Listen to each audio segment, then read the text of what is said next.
स्वागत है आपका अपने YouTube चैनल SG क्लासेस 247 पर। आज हम कक्षा 7 की पढ़ेंगे क्लास। चैप्टर का नाम है घातांक और आपकी प्रश्नावली है, अभ्यास है 2C के कल हम पिछली क्लास में पढ़ चुके थे 7 सवाल तक। आज हम देखेंगे 8 से 10 सवाल तक, ठीक है ना। मात्र 3 सवाल हैं, इनको हम देखते हैं किस प्रकार से सॉल्व किया जाएगा इनको। तो पहले देखते हैं, प्रश्न संख्या लिखी है 8 से 10 तक में से सही उत्तर का विकल्प छांटिए। इनमें विकल्प दिए हुए हैं, उनको हमें ज्ञात करना है कि कौन सा विकल्प इस पे सही है और कौन सा यहाँ पर गलत है। तो सिर्फ विकल्प एक ही सही होगा, बाकी सब क्या होंगे, गलत होंगे, ठीक है। तो जैसे पहला 8वां नंबर का सवाल है, दिया है 0.000001 यानी 0 टोटल हमारे यहाँ पर 5 बार हैं और संख्या लिखी 1। तो आपको पता है जब वर्गमूल निकालते हैं तो 2 और 2 का जोड़ा बनाकर निकालते हैं ना।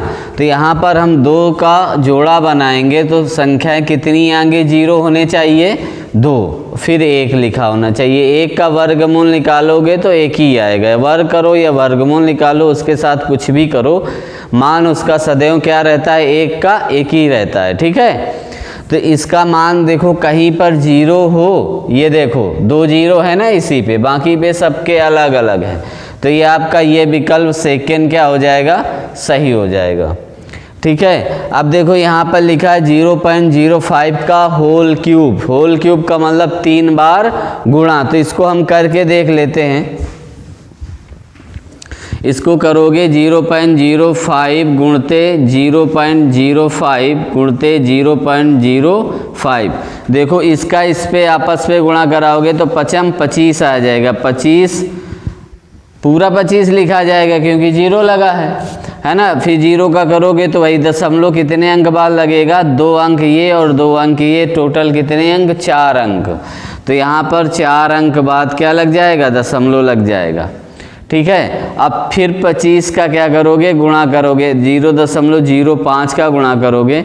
तो अब इसका गुणा करोगे तो क्या आएगा, देखो 25 और 5 दूनी 10 और 2 12। अब देखो यहाँ पर हो गया। अब 0 कितने अंक बाद, दशमलव कितने अंक बाद लगेगा, 2 देखो ये और 4 ये, टोटल कितने अंक बाद, 6 अंक बाद। तो 1 2 3, अब 6 अंक हो गए, 1 2 3 4 5 6। तो इस तरीके से जो विकल्प इसके सही हो वो आपका सत्य हो जाएगा। तो देखो यही वाला सही लिख रहा, लास्ट वाला। क्लियर है ना, समझ में आया। अब लास्ट और अंतिम सवाल इसका देखते हैं, क्या बोल रहा है। 64/125 के घन मूल रूप का आधार क्या होगा, यानी हमको इसका आधार ज्ञात करना है, क्या होगा। तो 64 के हम पहले क्या करेंगे, फैक्टर करेंगे। देखते हैं इनका जोड़ा बनाएगा। घनमूल में जोड़ा कैसे बनता है, 3 3 का बनता है ना। तो 3 3 का हम जोड़ा बनाएंगे तो 64 लिखेंगे और डिवाइड करेंगे तो कितना आ जाएगा, 32। फिर 2 से डिवाइड करोगे तो 16, फिर 2 से डिवाइड करोगे तो 8, फिर 2 से डिवाइड करोगे 4, फिर 2 से डिवाइड करोगे 2 और 2 से डिवाइड करोगे 1। तो घनमूल में 3 का जोड़ा बनेगा। तो 3 का जोड़ा बनाओगे, कितना आ गया, एक जोड़ा ये बना, 2 का एक जोड़ा ये बना, तो कितना हो गया, टोटल 4। कितना आ गया, 4 आ गया। तो यहाँ पर हम लिख सकते हैं, यहाँ पर देखो हम साइड में कर दे रहे हैं, 4 आ गया। अब हमको 125 का फैक्टर करना होगा। तो 125 का फैक्टर यहाँ पर हम करते हैं।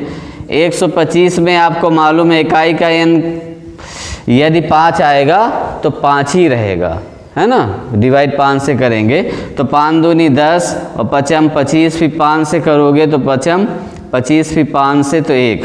तो ये जोड़ा कितना बना, 1 बना, यानी 5। तो जहाँ पर आधार 4/5 होगा वही आपका विकल्प सही होगा। देखो ये 4/5 यहाँ पर आ रहा, तो यही आपका विकल्प सही हो जाएगा।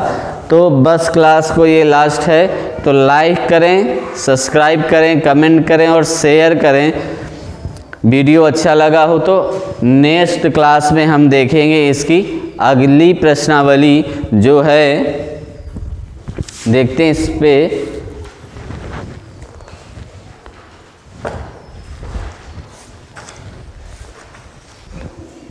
अगली प्रश्नावली है 2D, इसको हम पढ़ देंगे अगली क्लास में, और कुछ इसके इम्पॉर्टेंस सूत्र भी देखेंगे कौन कौन से हैं, तो इनको हम समझते हैं। मिलते हैं फिर नेक्स्ट क्लास में। धन्यवाद।